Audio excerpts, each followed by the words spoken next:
How Long Gone, recording in progress. It's Chris Black. I'm back in snowy New York City. Well, not currently snowing, but there's snow on the ground. And boy, let me tell you something, Jason. I almost kissed the ground. Okay, because you were back in America, because you're in New York, because there's snow, because what's going on? I mean, not all three, but I had an interesting thing happen where I was supposed to have a pretty lengthy layover in Montreal after being on the plane for whatever 13 hours or something coming back from Tokyo. So is that Tokyo to Montreal direct? Tokyo to Montreal direct, yes. And then I went to the desk at the Air Canada employee, who is a younger gentleman, and I was just like, "Hey, there's this earlier flight. Could I get on it? It leaves in 30 minutes." And he was just like, "Sure." And that was it. There was no like issue. He pushed a couple buttons, handed me a new ticket. I was still in first class. Like, I was like, this is how it should work. Wow. This is how it's supposed to be. And it made me, it pumped me up and allowed me to stay up a little later than I wanted to and, reacclimate, hopefully. But I'm starting to crash right as we started podcasting, just FYI. Oh, okay. We've been recording for 1 minute, just to let you know. So we've got another 114 It's okay to go. I'll be fine. I guess I should say 74. It could be worse. I have some cold brew. I have my concentrate. I'm back in it. I'm burning my, incense from Kyoto. I'm still zenned out mentally, I could use some Kyoto incense, actually. How far is the flight from Montreal to JFK? Like 45 minutes. But I had to. How did that feel to be so close? You're landing the plane and you're like, no, we got to go to Canada first. This has happened to me before, where the person in charge of booking the flight will hit you with the flight you want, and you're like, perfect.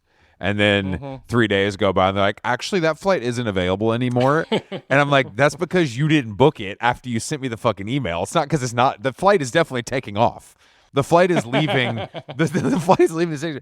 So you forgot to book it, which is fine. But now I got to lay over in fucking Montreal, one of my least favorite cities. Obviously, I had PTSD just landing there. Because you had to spend all your whole COVID there, and you're like, I don't know if I'm ever going to get back with what's going on in the government and et cetera, et cetera. Exactly. Is Trump going to shut the borders down in those 45 minutes over your layover? You're over there getting a little Timbit, and next thing you know, you're in handcuffs, eh? Next thing you know, excuse me, sir, you're not getting on that fucking plane. I tell you right now, put your Timmies down and put your hands behind your goddamn back. I don't care if you've seen Heated Rivalry. You've got to go to the secondary customs. Sir, we're gonna need you to go to the secondary search if you don't mind. It would be really doing us a favor if you just kept it down. Well, welcome home. And then how many more hours until you get on an airplane and come to LA? I mean, flight leaves at 7 a.m., so not too many. Not too many. I have to go out tonight. We're going to Minetta Tavern with Jeff and Sarah for a little holiday dinner. Oh, do send my regards, please. I'm getting 4 or 5 hours max tonight, and then touching down in LA. Okay. Tomorrow. But then keep your Wednesday chill. Keep your Wednesday. What time do you land on Wednesday? Like 10 a.m. I mean, that's the thing. That's why I leave that early, is because you get a full day in LA. I'll get the rental car. I'll be at Backyard Bowls.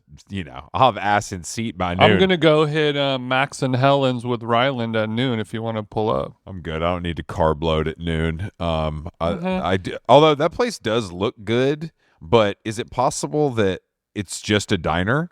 It is a diner. Yeah, but is it? I understand that, but I'm saying, like, is it so traditional that it's what's the idea? It's just better, or it's just more expensive? Yeah, I think it's just like if I were to do regular diner food, a Belgian waffle, a tuna melt, bacon, eggs, and a hash brown, I would do it this way. Me being famed How Long Gone guest, sure, Nancy Silverton.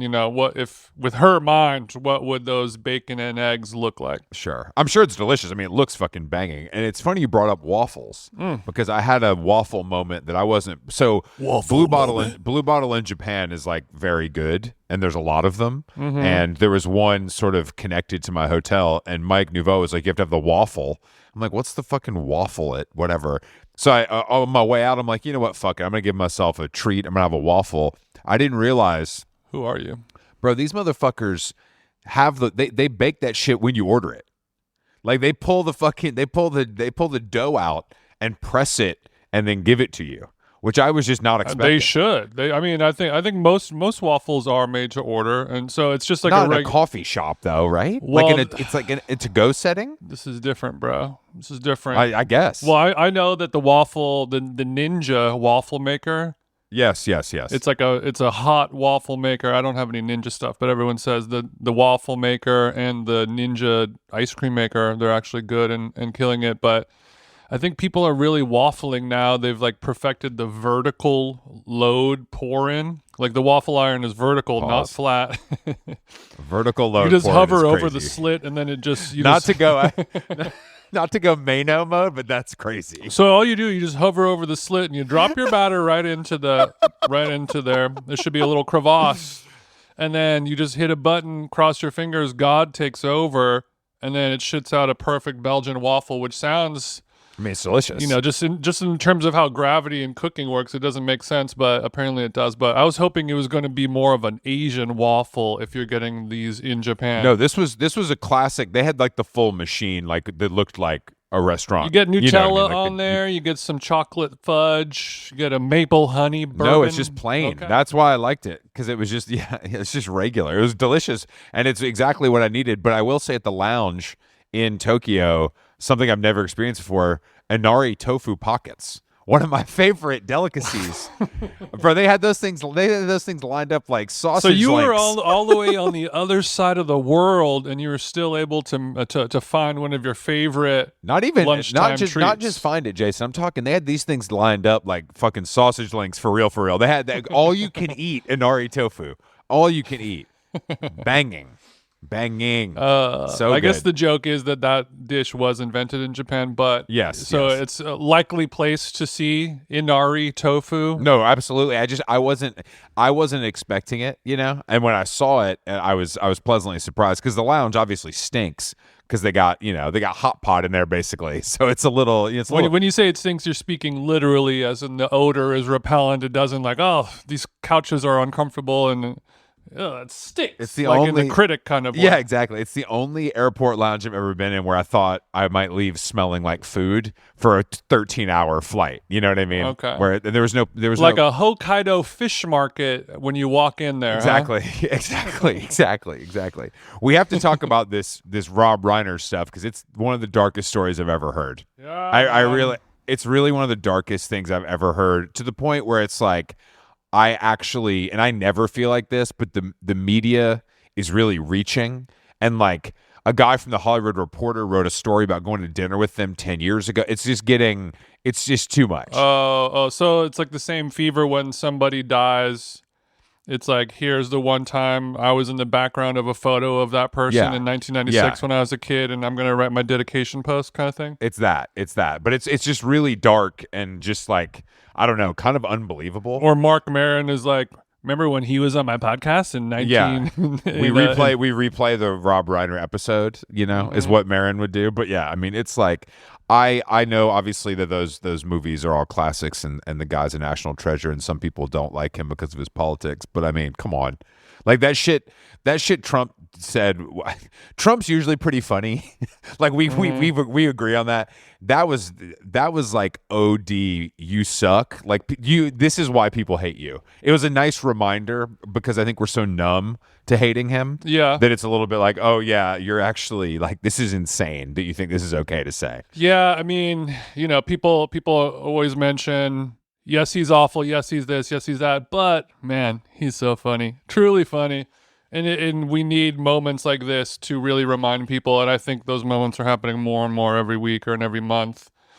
Him talking about, a beloved filmmaker and actor decades over, known as the nicest guy in town. Every single person loves him, and he's just like, yeah. What did he say? Oh yeah, it's Trump derangement syndrome. Due to the anger he caused others through his massive, unyielding, incurable affliction with a mind-crippling disease known as mind-crippling. But I mean, so in his mind, he is being funny. He's doing a funny Trump tweet. It's just not the time. But it's just it's like, this is what you should be doing when like one of your enemies like is walking down the street and there's video of him like getting pantsed, or like something small and embarrassing happens to a person that you are an enemy with. Rosie O'Donnell moves to Europe and he'll take a dig. That's fine. But when the body's still warm, a mother and father killed by their own son, something that could happen to Donald Trump. Who knows? Eric, keep an eye on that guy. Barron, he's strong. But yeah, it's just awful. So hopefully more people are going to be like, yes, this is really bad. And then, on the other hand, what do we got? Gavin Newsom. The best twist from this thing, or one of the more interesting things, is that I guess the son was seen arguing with Bill Hader. Yes. At Conan O'Brien's Christmas party, which Bill Hader doesn't seem like a guy that I would want to talk to, and I can assume that Bill Hader was probably not in the mood to talk to the guy who's been up for 3 days. Yeah, and asking I don't people think, who's famous. I don't think it has anything to do with Bill Hader. I think it's just the dumb luck of he's the person that this guy ended up landing on. It's not. It's not because it's Bill Hader. It's just he was the unlucky person. Of all the guys to talk to at Conan O'Brien's Christmas party, Bill Hader is the guy who's got the least time for this kind of thing. is what I'm saying. Bill Hader doesn't like himself. Like he definitely doesn't want to talk to you. Yeah. But yeah, I don't. I mean, it's dark, dude. It's too dark. It's like I don't really know. Like it's been an interesting couple days as far as dark stuff goes. We got Brown University, awful tragedy. We got Sydney, Australia, an awful tragedy. We have the right trying to say that gun control is useless. The video of the guy tackling the shooter, like a guy that owns a fruit stand, just nutting up and tackling the guy and then getting the gun from him, is sort of like why we have the internet. I think that's also why we have Australians. As the rest of the world gets more pussyfied, Australians are going to be there. He was drunk, but whatever. He still saved the day. We can't prove anything. Little liquid Kuro. It got him. That's Australian smelling salts. When you see KD on the bench giving a little. No, was it? Well, yeah. He tackled that motherfucker. Truly awful, truly awful. It's a horrible way to kick off the holiday season where we're supposed to be resting and hanging out with our loved ones and reflecting on a year that was not awesome for a lot of people, unless you are a billionaire. How Long Gone is here to hopefully give you a little time to turn CNN off, turn Bloomberg off for an hour. Let's be real. Fox News, you can turn that off too. Let's just be honest. Let's be honest. You can turn off the Bari Weiss interview for just 45 minutes. Go walk the dog and do the dishes. I gotta listen read to this us. Bari deep dive on the plane tomorrow. Shout out to friend of the show Kareem, New York Magazine, Reasons We Love New York cover. Mm-hmm. But it's big. Look, Kareem's cover is great. The Cameron Winter, Debbie Harry is probably going to be my winner. Yeah, you can't really compete with that one. I was talking with the photographer, the Subway Hands, saying I told her that was my favorite, and she said it was her favorite as well. I don't know who that is. You know that Instagram account, Subway Hands? No, I've never seen it. Is that the person but that's the person they hired to, basically they do this, so they hired them to do their thing, is the idea? Yeah, Subway Hands, it's like an Instagram, it has like 500,000 followers. It's just sort of like candid images of people's hands on the subway. Okay. Yeah, it's a classic slice of life. Oh, that sounds good. I'll follow. You've got a woman reading the Paris Review wearing loafers. You got a guy with a Discman. You got a guy holding a stick, crossword puzzles. It's all there. Dude, I almost bought a Discman in Tokyo. They had one at Beams, and I was like, man, should I buy this? It's like $100. I feel like I could be a CD guy, but then I pumped the brakes. I think I was delirious. You've got compact disc derangement syndrome. I'm going to buy you one on eBay, Chris. Don't worry. I want a cool one though that's see-through. Well, just write down the exact SKU on Santa's list, and we'll make sure that it comes. All right, we have a guest. Oh, wow, look at this motherfucker. All right, be quiet. We're going to intro you. I might say your last name wrong. We have a friend, our friend today. Our guest today is our friend George Civeris. I think that was close. Maybe let's try Civeris. Oh, same shit. Fuck you. All right, that's the same. I know. Yeah, it's close. Tomato, tomato. Ask your doctor if Civeris is right for you. Yeah, it feels very prescription-y.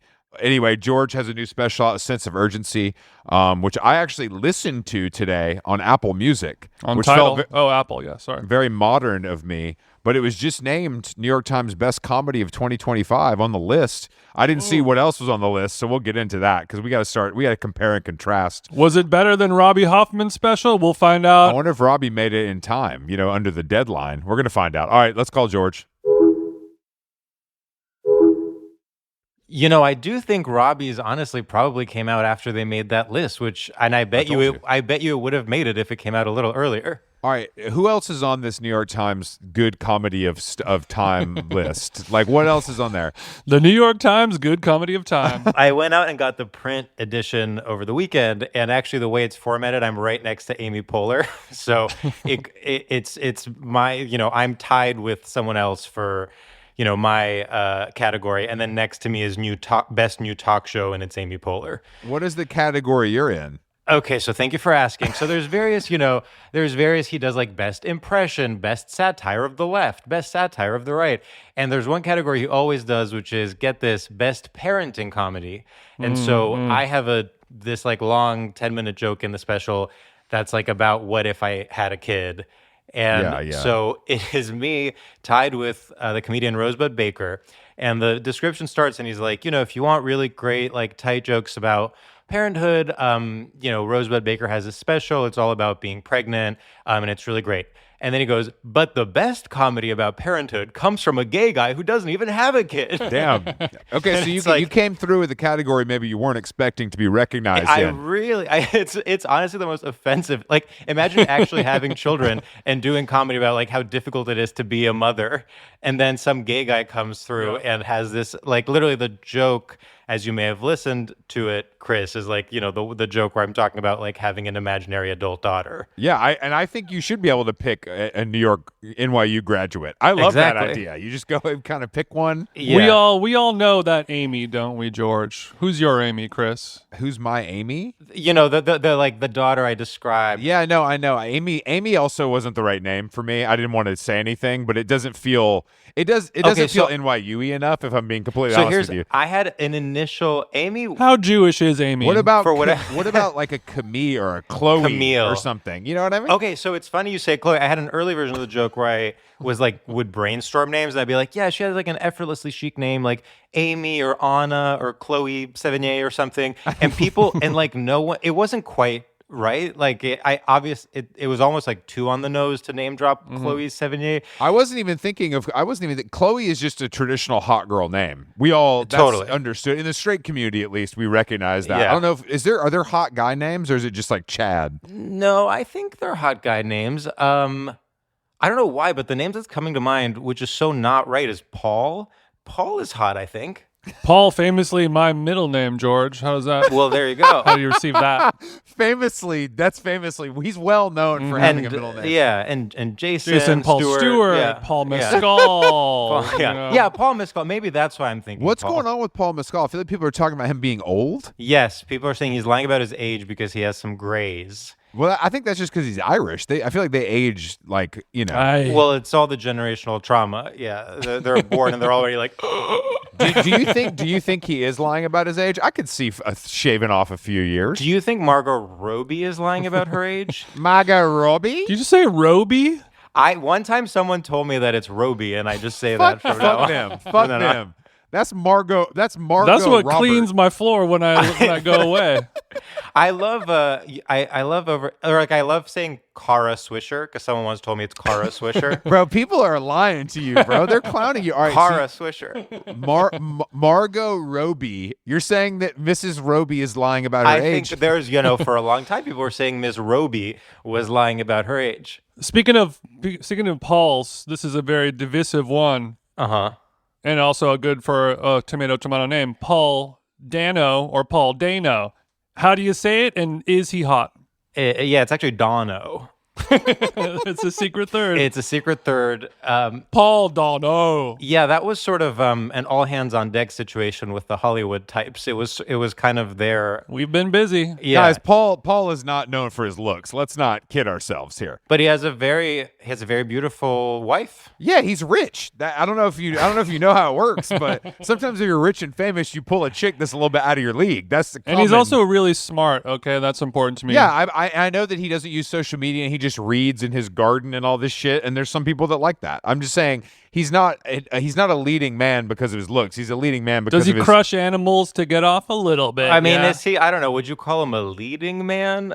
I would say he's sort of a character actor and a leading man only for maybe a Kelly Reichardt. No, I feel like he's somewhere between character actor and leading man. I feel like he's character actor plus. That's fair. Like just because he's so like people think of him as such a talent. Yeah, well, not Quentin Tarantino. I think Quentin Tarantino is also ugly, so that has something. Well, I saw something. Someone was like, Quentin Tarantino is so ugly that him not addressing that ever is actually a form of dishonesty. I said, yeah, I said that. I said this. You said that? I said this to Jason on the podcast because I saw the same thing and I was like, that is such a funny thing to fucking say. No, totally. It's really so true. It is kind of like if there's something noticeable about you, if it's like you're very tall, very short, very like have like a specific thing, it does make me suspicious of you if you're never joking about it. If Jason never talked about his beautiful ears, what would we even have to? I think my height maybe. No, we're covering. Oh yeah, if you never acknowledged, that'd be really funny. Like, I never hit my head. I don't know what you guys are talking about. Never talk about a big dick. It's like, what's going on inside of that head of yours? You know? Wait, I got served this clip. Okay, one of my favorite things that I keep getting served is. Do you guys know what Sniffies is? I assume. No, I don't know what you're talking about. Okay, great. No idea. Is that some gay stuff? I don't know anything about that. I think you guys probably know more about Sniffies than most gay men I know. I delete it and I re-add it and I delete it and I re-add it. I have it blocked. You are telling on yourself so much, Jason, because it's actually not an app. It's only a website. You have to go on a browser. Although I think now it's an app. Well, depending on what country you're in, George. That's right. Yeah. I use a VPN, so I can kind of I don't know what anywhere. they're doing in Estonia, but I keep getting served clips from the official Sniffies podcast, and I'm thinking about this because we're talking about penis size. Bro, can you get me on that? I really want to go on that. I think it's a DM away, Chris. I don't think it'll take much convincing for them, but they keep. We can get this done before lunch. It's what my co-host Sam Taggart calls this the sex nerd phenomenon, like people that are very kind of like methodical about talking about sex, and that's sort of what the podcast is like. And they had someone on, and from what I understand from these clips I saw, he is like, he seems like some sort of speaker, and his specialty is having a small penis. Like he goes around sort of like breaking the stigma around having a small penis. Is he good looking or buff at least? Yeah, totally fine, normal, good looking. But his thing is he's out and proud and he wants to change the narrative. I do all of this with a tiny dick. Yeah, get like me, bitch. Yeah, but they're using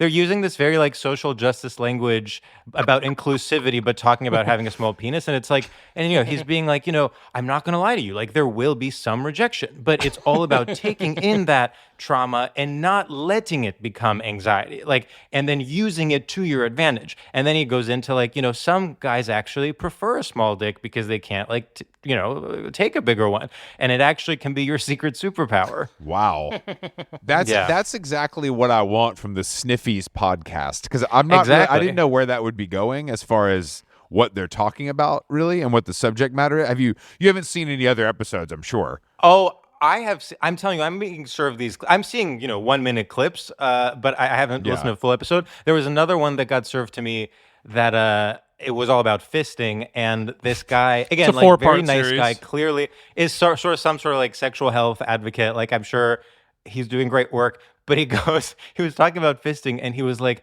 that's why it's so important to break these myths that you see on fisting Twitter. I was like, that is so iconic. Like, that is brave. That's brave. Yeah. I keep getting these videos on Instagram of like a guy, he's like in the airport and he's young and good looking, and he's like, yeah, they don't know I'm leaking right now. I love getting fucked in the bathroom at the airport. And I'm like, dude, relax. He's like, I love cruising in the airport because I might get caught. I'm like, I think if you get caught in the airport, you could actually be in trouble. It's a federal crime, perhaps. Yeah, like I don't think you might not make your flight, you know what I'm saying, to be a prostitute if you don't. And they're saying, worth it. Yeah, it's crazy. You guys are crazy over there, George. I tell you what, man. George, how does one hop onto fisting Twitter? I wish I knew. What are the key words? I'm learning what I know through the Sniffies podcast. I'm not on fisting Twitter. I'm like one of those boomers who like learns about memes in the New York Times style section, but for fisting Twitter. Have you seen these memes? 6'7". What does it mean? Speaking of fisting, have you seen the Epstein photo with the black rubber glove where each finger seems to be something that you would insert inside of a hole? Oh, no. I haven't even seen that, you freak. It was like on CNN, guys. I didn't find it on 4chan. Is CNN what you call your Reddit threads that are private? I've been no. Jason's on fisting Twitter. I've been listening to. I don't know what possessed me to go down this path, but I'm in a race with Audible where I keep paying for it because I have free credits, but then I don't use them fast enough, so then I keep paying for it for an extra month. And so I'm like, I need like to my download Pilates app. 13 audiobooks. And so I downloaded the Epstein accuser memoir, but the only place I listen to audiobooks is the gym. So I'm literally like at the gym listening to the most traumatic story of repeated sexual assault of a minor. Assault and so I'm learning so much about Epstein from this book, and I'm like, I become one of those people now that's like, that's not funny. Like when people are talking about it. I'm kind of out on Jeff and the whole story. I feel like it's dragged for so long, and it seems like there was a new expose today in the Times. Y'all sound like MAGA. No, there's just no finality to it, and there's no it's sad because I think the way it's like drizzled out is it desensitizes you to it, and now it's just like completely. It's like, oh yeah, whatever. I don't know. More Jeff shit came out. I don't. It doesn't seem exciting. Yeah, it becomes more about like the conspiracy. It's like, yeah, it becomes more about the meta narrative than what actually happened, which is like legitimately one of the most horrifying things that has ever happened in history. I still don't think there were that. I don't think there's any surprises that we don't know about at this point. I don't think anybody that would shot, like, I don't think Conan O'Brien's on the list or whatever. You know what I mean? I think it's just going to be Kimmel though. Kimmel? Yeah. No, I'm kidding. I would love if Kimmel was on the list. Kimmel's old private chef was Epstein's private chef. I think Kimmel's a sinister deviant, personally. Well, I mean, he's the boy who cried wolf a little bit. But don't you think though that like with the Man Show, it's like it's almost a Howard Stern situation where he put his id out there so much that there's nothing else left. Like, well, he used to. Yeah, I mean, he used to be cool, and now he's not, and you hate to see that in a public light. Sure. Now he's funded by the Disney Corporation. It's different. But Colbert did the same thing. Like, you at least you know who they are, and you know that they're putting on a mask to please Disney. Whereas someone like Ellen, it's like the whole thing is that she never showed who she was for like decades. But that's why Ellen's cooler. Is she did it right. I mean, she had to disappear, unfortunately, but that's not her fault. Robbie Hoffman's got a great joke about that in a new special. Jason, we're talking about my special today. I know, that was the joke, George. That was the joke. I did watch your special last night, though. Thank you. I paid for it on Amazon Prime. Wow. Well, thank you for supporting Amazon. Where would you prefer I watch it? No. I really appreciate it. What did you think? I thought it was great. I mean, I have a few questions. I mean, okay, but I watched Robbie's special and your special the same night, so it was a real. Is it bad that I listened to it? Because I've never done that before. And when comedians are like, "Yeah, my new album," I'm like, "All right, cool. You pressed your album at Third Man or whatever." But this was available on streaming, and Jack White wasn't involved, and I had to do some packing. And I never that's fair. do stuff like that, but I found it really nice. I actually don't mind. I don't mind a comedy album. Like, I think some things, some things obviously like a facial expression helps or like a gesture or something, but I'm not an especially animated performer. I think you can get pretty much like 85% of what I'm doing with audio. Yeah. You're like, I'm not Carrot Top, bro. It's all good. Yeah, I'm not doing. Your cadence could almost lend better to an audio only format. You know what I mean? Yeah. Well, it's the podcasting training. But you're better looking than most comedians, and I'm not. Do you think so? I'm not trying to. Yeah, I'm being honest with you. And you've gotten hotter since the last time we podcasted. That's also true. And Jason has been responding to. I don't know if he's on Sniffies, but he's been responding to some of my more PG-13 rated photographs. Oh, I didn't know you were posting. I'm sure I follow, but no No, you follow. Here's what I did. Am I not on the close friends whole pics? No. Yeah, this was not close friends. The day, in fact, that the special came out, somehow, when Instagram decides like we don't care about you anymore and nothing is getting views. Like the day that I was like literally trying to promote something, suddenly no one was seeing my stories, and I had this flashback of like, oh, is this what people talk about when they say face for algo? One of the most do you believe it to be true? Well, I didn't until this I was like, this is a last ditch effort here. I'm trying to promote a special. Instagram is not showing it to anyone. I guess I have to do face for algo. And I'll tell you one thing. Really? Yeah. I deleted everything I had posted, and then I posted my face, and then I posted. I always thought that was like a hot chick fake thing. Same. Like, oh yeah, oops, body for Algo, Literally. now free Palestine Exactly, or whatever. You know what I mean? No, it's very real. I mean, every DJ I know, when they're like or like a band, when they're posting I'm playing this festival or here's this tour or whatever, it's never the image of the information that you need. It's always like, here's me and I'm only wearing a bra. It's Diplo doing yoga in his Emirates suite instead of I'm playing Vegas again. It's something that's going to get thrown into the shuffle. God, the fact that I know exactly what Diplo post you're talking about is so humiliating. Sorry, Diplo is one of the best posters we got. I mean, agree. He's unbelievable. And at he posting. looks great. He looks great. This is what I'm saying. That's why it's no problem for him to post face for Algo. Yeah. Or torso for Algo. Have you heard? Do you know anyone who's tapped that in your community? Diplo? Yeah. Ooh. He's famously bi. I don't believe Oh, that. in my community, like gay men? I was trying to think of like hot women I know. He's bi? Jason claims this. I've never heard this. I don't think Diplo is bi. I'm not saying he's bi. I'm saying maybe he's everything. You know? Yeah, I could see that. He's seen the end of women and is interested in seeing what else is out there. Totally. Yeah, I think when you fucked enough chicks, you can go down that road. That's, I mean, free Diddy, but that's real. Yeah, that's what happened to me. You slayed enough puss over in Athens. You almost you had to go get Yeah, it. I turned 18. I said, that's enough of that. I've had quite You looked enough. around, no one's left. I've had quite enough. Yeah. Okay, well, I was talking about how I noticed that you and Robbie Special both had bits and similar thoughts on gay men having children, and we were just talking about how children can be a bummer and sometimes do murders and stuff like that. But what are your thoughts on gay men having children? I know. I mean, I don't know. I just got back from a vacation with our niece that was like, it has really made me soft. I'm like, I want to quit my job and just be a full-time uncle in a way that I never really thought I would feel.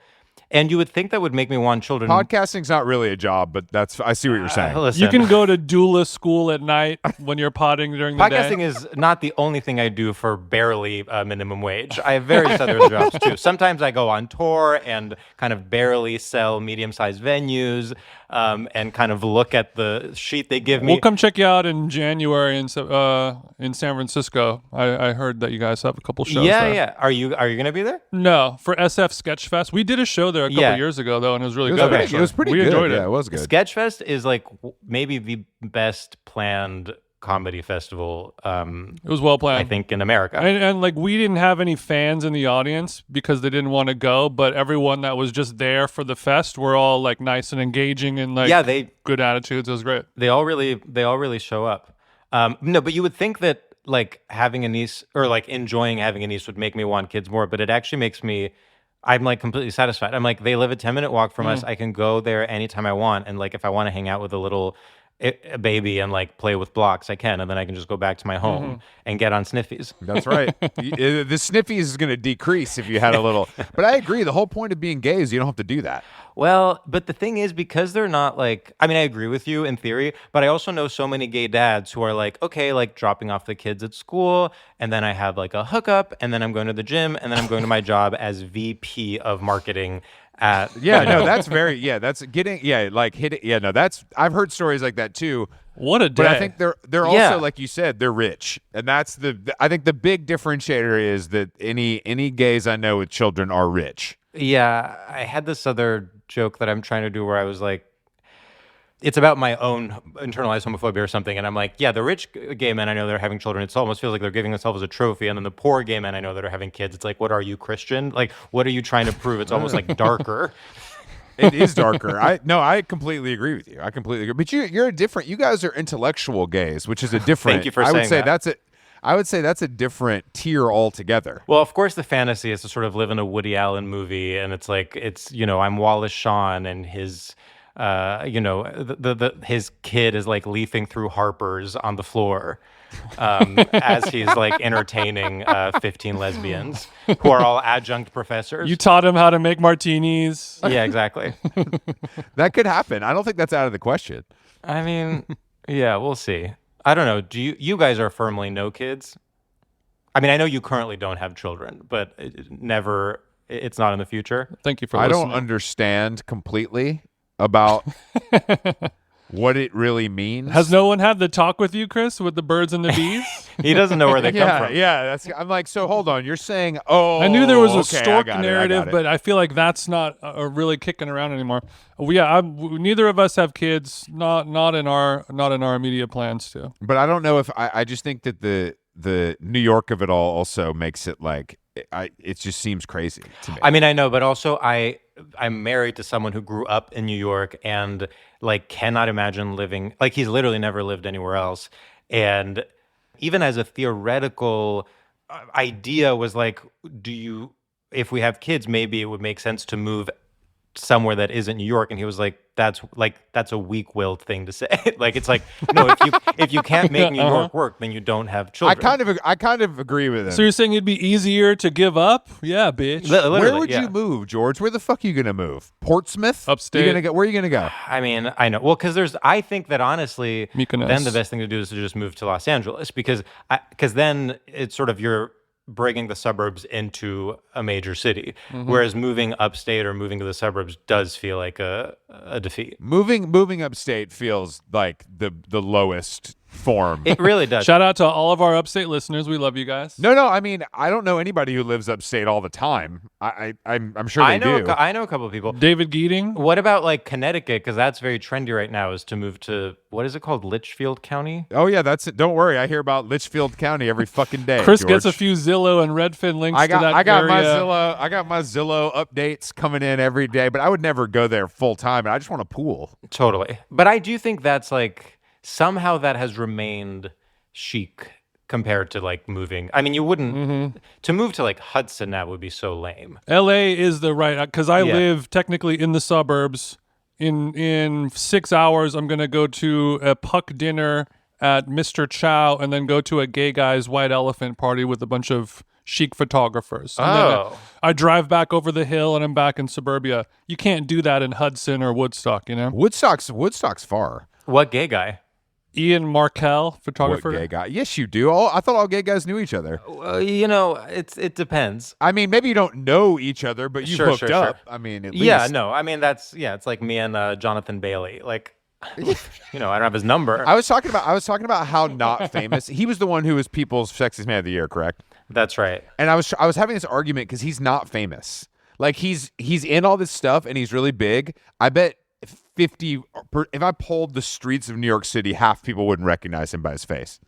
So I was talking to Sam about this, and I've noticed something with him where women love to be like, I want him to fuck me. Like they love to like really sexualize him, and it's this weird because he's gay. Wait, what's his name again? Let me Google him. Jonathan Bailey from like Wicked. You know, I first saw him. Wicked. He was in Phoebe Waller-Bridge's show she did before Fleabag. Okay, flex on it. All right, you're a real head. Yeah. All right, got called it. Crashing, not the Pete Holmes Crashing, but it was also No, called Crashing. we don't talk about Pete Holmes on this podcast. Don't you fucking worry. Yeah, I'm sort of like, how? No Pete zone. We don't. Nuh-uh. You should have him on. You should have him on and then murder him.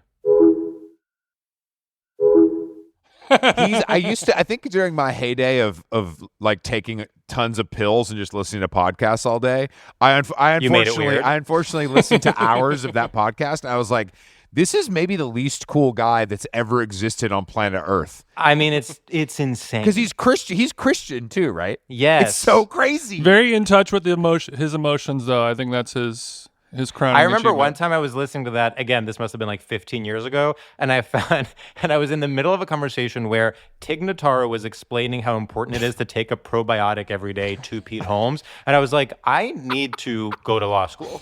Like, I cannot be doing this right now. I can't be listening to Tig Notaro tell Pete Holmes that it's important to take a probiotic. Where did Pete Holmes come from? Who co-signed him? Thank you for asking. He came from Boston, where I also started comedy. So he has, when I was starting in Boston, like a lot of people had a lot of trauma with Pete Holmes because I don't know what his like status in that community was, but he had just gotten his show on HBO, so it was like this big success story. But that show on HBO, they showed like 3 episodes of it and then got rid of it. It wasn't even like... I mean, it was honestly like, I don't know if it was 2 or 3 seasons, but it was definitely multiple seasons. I want to say Was it three. really? Yeah. Yeah. Oh, I thought that was like a come and go kind of No, situation. it had some legs. It was had a during moment. time where you could do that. It was also back when, in a post-Louis, I mean, not post, like mid-Louis world, people thought that the lifestyle of a stand-up comedian was somehow like the most interesting possible thing you could make media about, when it's in fact the least interesting We were lied thing. to. Yeah, we really were lied to. Yeah. I mean, you're just, because I've done it, all you do is go from bar to bar and try out bad material to silence. Like, that is it. And at the end, you eat a sandwich with the fat guy and have a cigarette and go to bed. Yeah, exactly. Well, especially, I mean, yeah, between, I don't know. I don't want to spend any time with Louis or Pete Holmes, pre-cancellation even. But I you know. But how do you feel about Louis now post-cancellation? Because I've heard that the material is sort of not bad. How do I say it without, I do not care at all about Louis C.K. And I think that you never did? No, it's fine. It's all fine. Comedy's not funny. No offense to you, of course. No, but I get it. These guys aren't that. I mean, people are like, you don't get it. It's so cerebral. I'm like, dude, I think I do get it. No, it's not. And I don't think it's that funny. And I think also when you get canceled, people really want you to be a genius even more. Like the people that like you really want to uphold you. Well, there is this idea, comedy is so like at the most basic level, because it is the most like populist art form. You're trying to make like a room full of people laugh. By definition, it can't be that smart. And that's okay. Like I think that's like a interesting challenge. But what that means is that then the bar for calling something cerebral or smart is so low that it's like, yeah, I do think Louis is more smart than many other comedians, but that just means he's like average. Well, do you feel that when I was watching your special last night, I thought a lot of this is some specific material, some higher minded subject matter. Have you wrestled with the thought of reducing the intelligence level to gain your popularity? He can't. It'd be impossible. I will say, because when I started in Boston, something I really liked and I thought was like a really productive challenge, unlike people I know who started in Brooklyn, is that I was constantly performing for like straight guys with like Red Sox caps and their girlfriends who were wearing. You could just say it racist. You could say it. Well, I did actually. The show I hosted in Boston was in a MAGA bar. It was in a bar that was MAGA owned, and they had a framed MAGA hat. This was like 2015, so it was like leading up to the 2016 election. Oh, early. And they had like, it was a first edition MAGA hat. Yeah, probably. Sorry, go ahead. Sorry. And I got like a sick validation out of being like, okay, these people like in theory hate me, but I'm making them laugh. Not bad for a queer. Exactly. Speaking of specials, I checked out the Matt Rife Crowdwork Holiday Special over on Netflix. Now talk about cerebral. Dude, he did that shit in Tempe, Arizona. And I was just like, dude, this is a twisted he's like, I've never been here before. But he had like middle-aged black men crying at what he was saying. I was stunned. I mean, I think he's like ultimately evil, but I also think he's incredibly talented at what he does. Like, it does take a talent to go anywhere. He is very good at what he does. That thing that he does happens to be evil. But I don't feel any different. I honestly, and I know I'll get killed for this, watching that or watching Louis C.K. is no different to me, honestly. Like, and I think that like that's cool. It's all sort of the same. When I watch comedy, it all feels sort of the same to me. And I think it's partly because the like convention of it is the same. No, I understand. I mean, it's like I used to. I mean, I guess I still sort of feel that. Not that I now know more about fashion than I used to, but I remember when I knew like literally nothing. Any runway photo would just. I'm like, okay, this looks like this is clothes. Yeah, like Mugatu from Zoolander. Like, it's like I don't care if it's something respected or something not respected. It's just like I'm just looking at it and I'm like, yeah, that's someone dressed crazy. I just think that it's also, I mean, I don't know. We talk about this shit all the time because I'm just like, Dave Chappelle, I don't know. When was he funny last? I don't remember. With Chappelle, I do agree with you more because I'm like, I was also so young when Chappelle show. I mean, I used to love Chappelle show, but Chappelle show is fucking really funny. It is, but it was, to me, I was a teenager, I don't remember, but I had like a high school sensibility, so I don't know if I were to rewatch it now, would I still think it's like genius? Maybe. There'd be the nostalgia part of it where you know. Probably. Could you explain the origin of your love of WASP culture? Yes. What's not to love? What's not to love?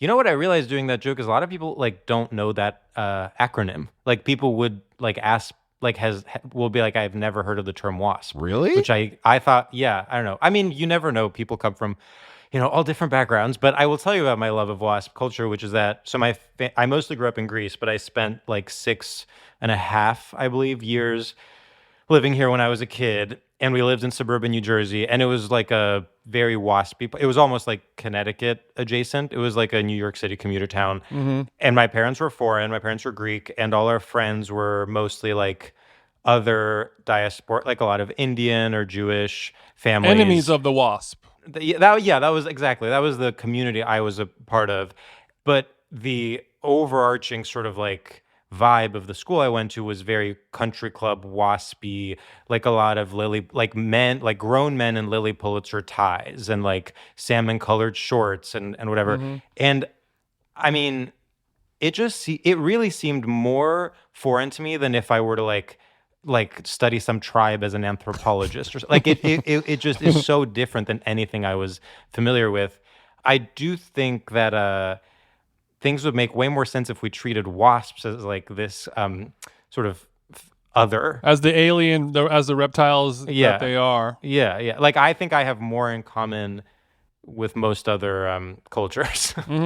Did you develop a naughty love of wasp people? Like, do you have a wasp fetish, like a Bruce Weber kind of vibe? No, that's sort of I mean, I say that I do think I make that joke in the special, but no, if anything, I like really I have a real distaste for it. Wow. I mean, you could take that distaste and use it in a sexual power way. Except for both of you. Except for I wish I was a wasp. Unfortunately, I'm not. You ever put a wasp's head in the toilet before you tap that, George? Something like that. I'm not. I wish. What do you think about white people like Jason kind of going and raping your country for all of its good stuff? That Greece has become a hot spot. There's no more good stuff left after I got to white it. people to take donkeys down to get some fucking alcohol or whatever the fuck you guys do over there.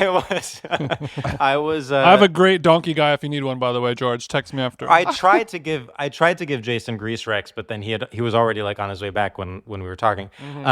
No, I actually think Greek people, in my experience at least, and I think it's a little different now with the rise of Airbnb and with like truly like lecherous tourism. But when I was growing up, Greek people like loved tourists because that is like where any money in this like overall like failing country comes from. Like it's like they don't have any significant.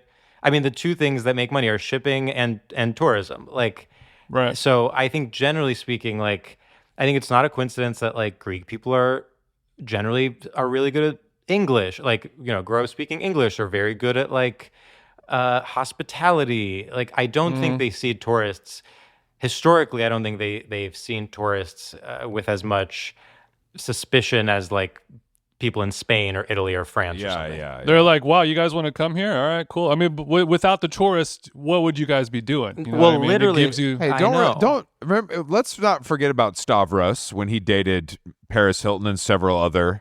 There was the Greek shipping era of Hollywood. Stavros. I thought we were talking about my good friend Stavros Halkias. I was like, that Stavros, for all I know, he might have been doing the same thing, low key. I mean, I think that if Stavros wanted to date Paris Hilton, he could. Look, I don't know him that well, but that seems like a stretch. The power of the Greek.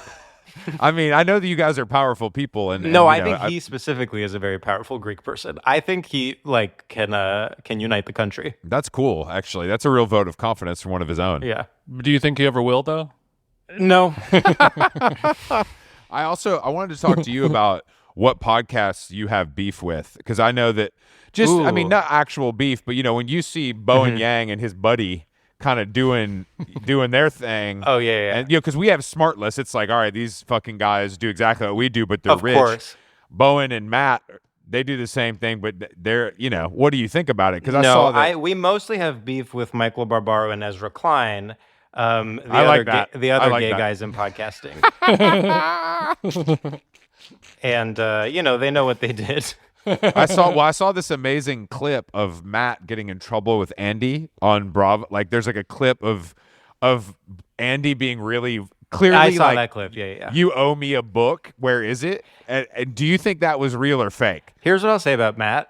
and I don't want to give a PR answer. Matt gave me my first ever writing job.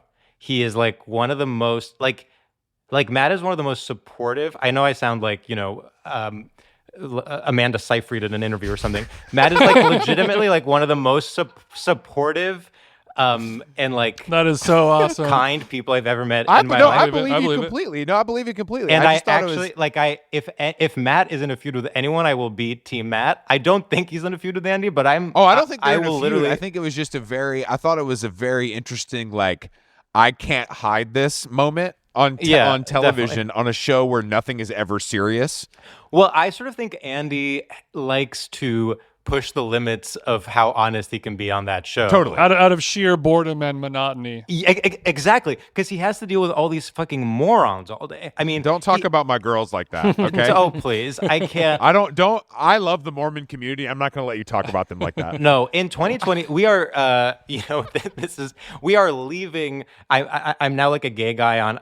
In 2026, we are leaving Housewives behind. Period. I can't listen to any What is more. the tea, George? Tell me more. I think my thing with the Housewives is during the like peak lockdown, I overdosed. I watched all of Roni from beginning to 2020. Not Roni. See, when you say Roni, you give yourself away as someone who's OD'd before. Just spell it out. Let's try to cover our tracks a little bit more. No, it was Roni and Vanderpump. I did those two because people told me those were the best ones at that time. Mm-hmm. And then after that, I couldn't do it again. My favorite thing, actually, not to go back to Matt, but his boyfriend is from Below Deck, I think. I know, and he was recently hospitalized. He was hospitalized for clearly overdosing on party drugs, but saying it was vaping. Ooh. That I can't comment on. And he put up, hold on, Jason, he put up the shirtless selfie in the hospital thirst trap, like, looked insane, like so ripped. And I was like, honestly, dude, worth it. Like, this is sick. I was vaping cocaine, but it was vaping.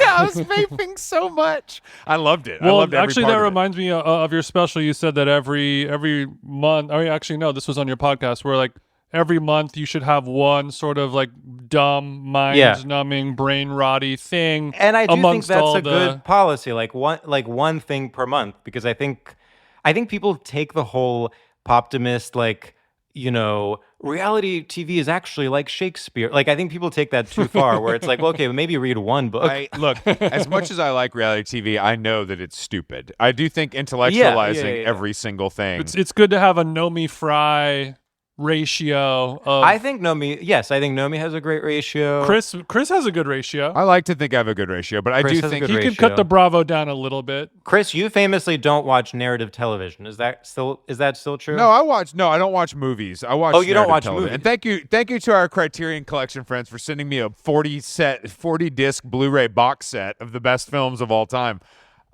I'll be regifting that. I would, but I would absolutely love if you want to give me an exit gift for this appearance. I've already, unfortunately, I've already committed to my friend Spencer, who's the biggest film head I know. Well, I did listen to you railing against Letterboxd on the latest because episode. It's dork shit. I mean, tell me if I'm wrong. Like, why would you spend your time doing that? No, the most amazing way to use Letterboxd is almost like Twitter in 2012. It's like watch a movie and then you write a one sentence thing that's like, I guess she really did like that piece of pie or whatever. Yeah. That's funny. No, I understand that it exists. I mean, Jason, even when Jason explained it to me from his point of view, I understood it. But I just can't imagine being like, this is what I want to spend my time doing when the people who do it for real don't get paid or get any recognition. Totally.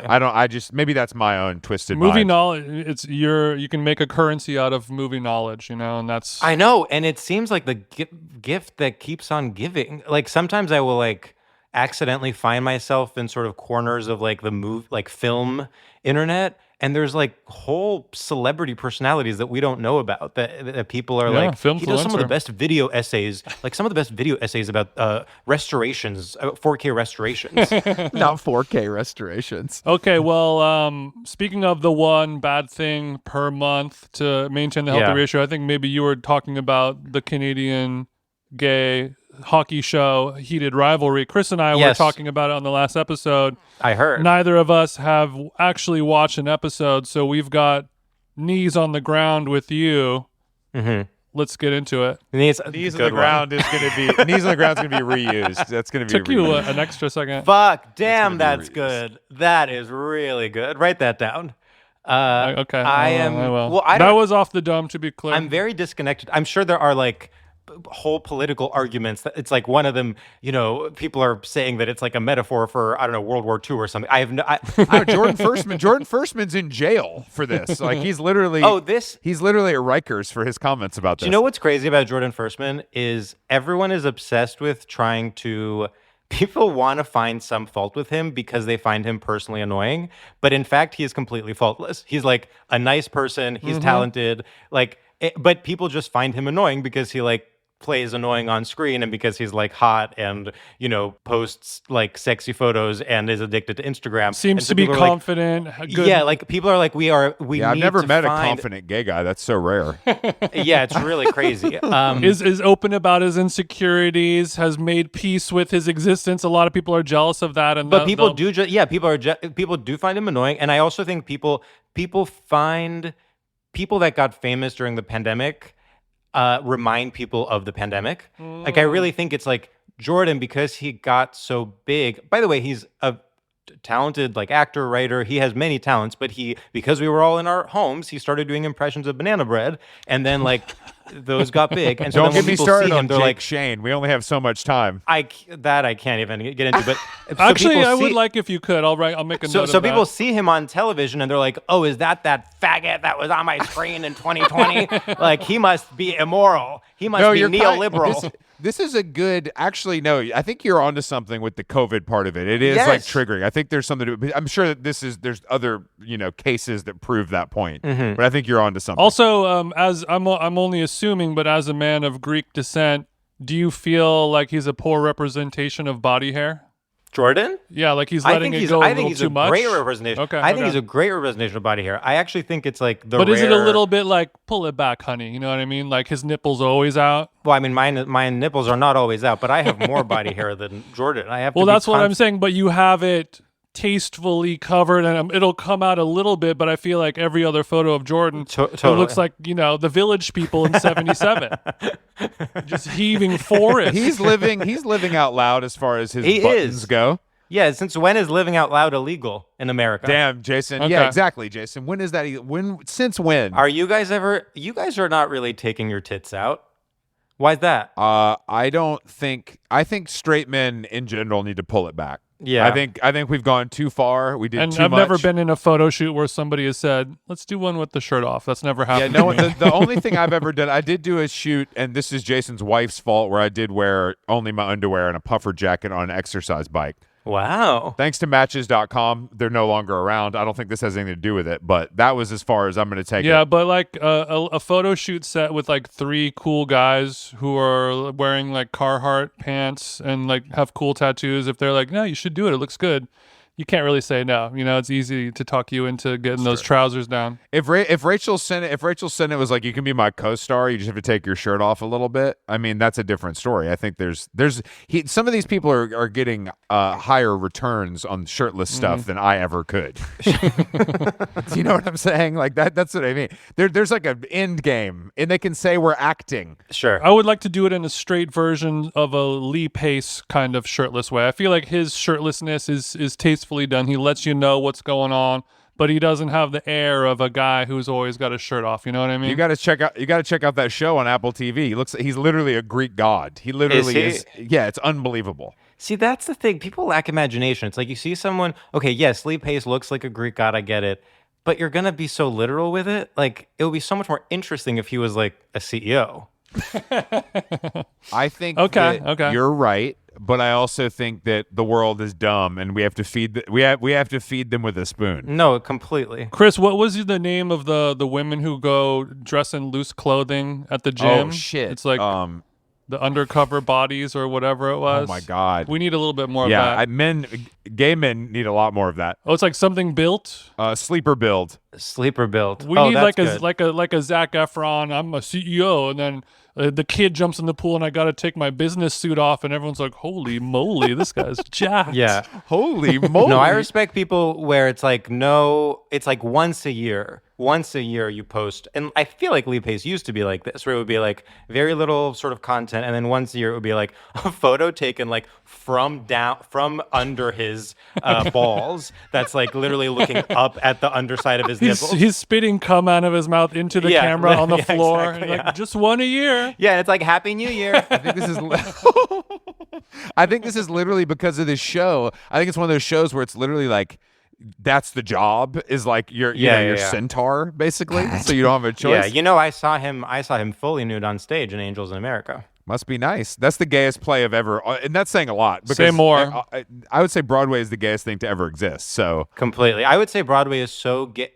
It's so gay that it actually literally horseshoes around to being straight. Like there's something about like a Broadway musical or like. Because it becomes it's Times Square, and what's straighter than Times Square? Like it becomes Disneyland. There's nothing gay about Times Square. It's true. Nothing I want to do more than see Angels in America and then hit Hooters for 12 flats before I head back on the train. Sounds perfect to me. Okay, well, just to circle the horseshoe square, do you agree with Firstman that the sex in Heated Rivalry is not correct to the way it happens in real life? What it is portraying is literally like a gay virgin having sex for the first time. So I think the critique, all love to Jordan, I think the critique isn't really relevant. Like I think he's like, yes, I think if you're like empowered and promiscuous and going around Los Angeles having a lot of sex, like it probably doesn't look like it looks on Heated Rivalry. But like Heated Rivalry is essentially like a coming of age show.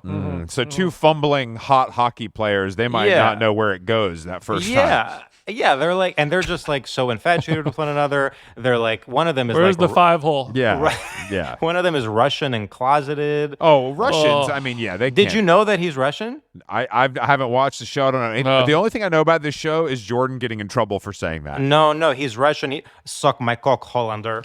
And then his phone rings. It's like, it's my brother. He wants more money.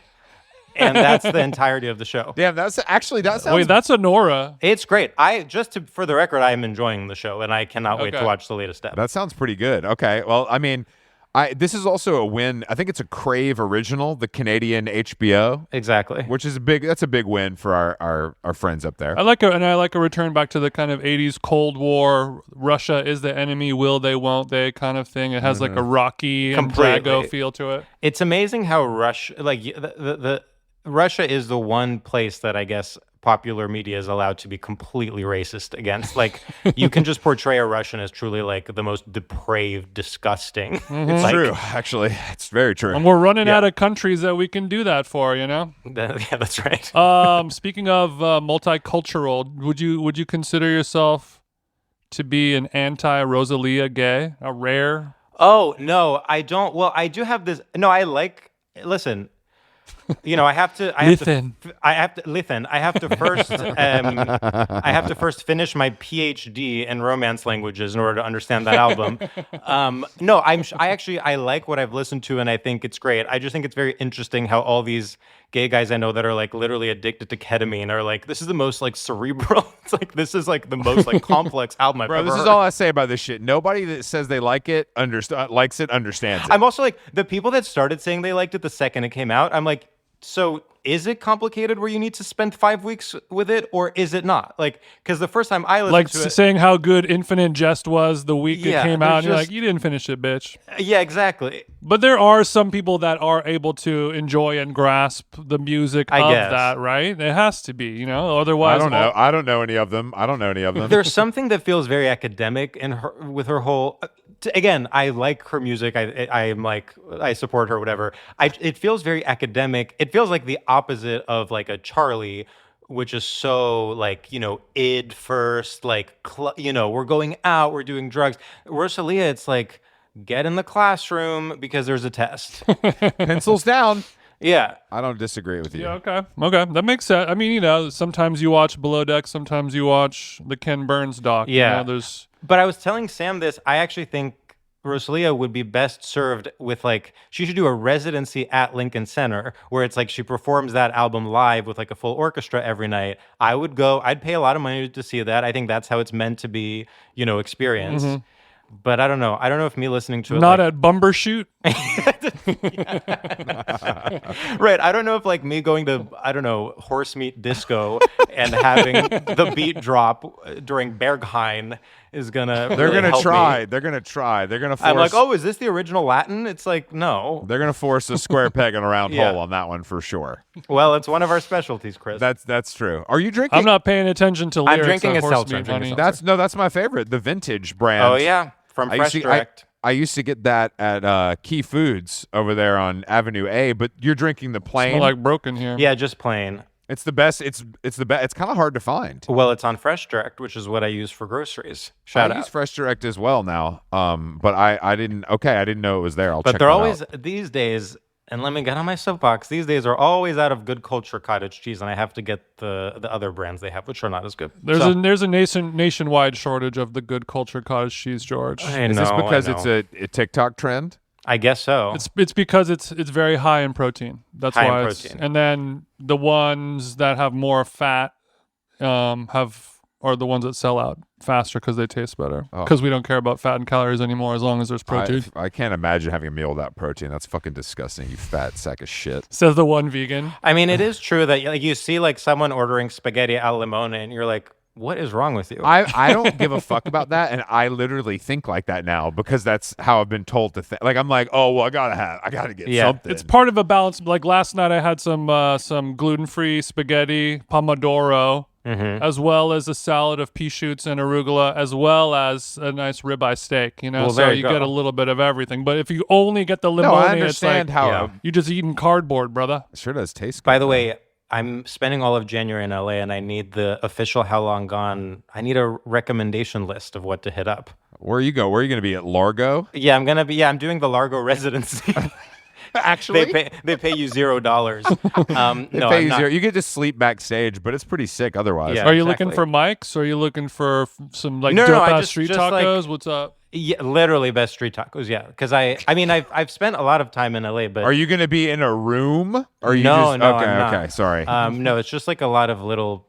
It's nothing interesting. I wish I had something to announce. It's like a lot of little things, but I haven't lived in LA for an extended period of time since like pre-pandemic. I don't know what the cool restaurants are. I mean, I know Horses, no, but that's kind of all I know. We're good on that. We're and I good know on that. Greek. I know Greekman's, Yep. and I know Greekman's feels sort of a little too in your strike zone.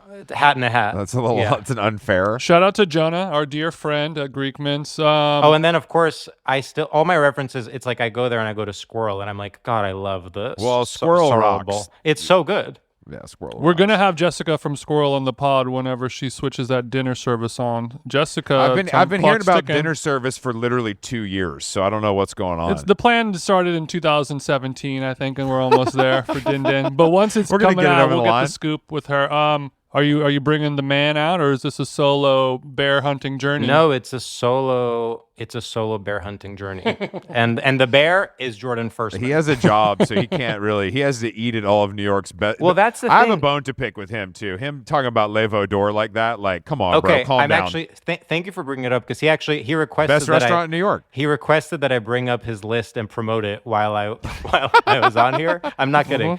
He's in the other room. He might be able to hear me, but he said that it's too late for him to come on to promote it, so I have to promote it on my episode. So It's New York Magazine's best restaurants Yeah. in New York. my husband is the my husband is the restaurant critic for New York Magazine, and his list of the 43 best restaurants in New York is now live on grubstreet.com. I looked at. I just saw the Levo Door headline. And I was like, people are brainwashed. Well, and guess who's doing the brainwashing? It's coming from inside the house. I know, Yeah. I know, and I don't mind. I can't. I can't. George, the what are your thoughts brainwashers- on Levo Door then? I mean, I went when it, I went with him when he went to review it, so it was very early on, and I loved it.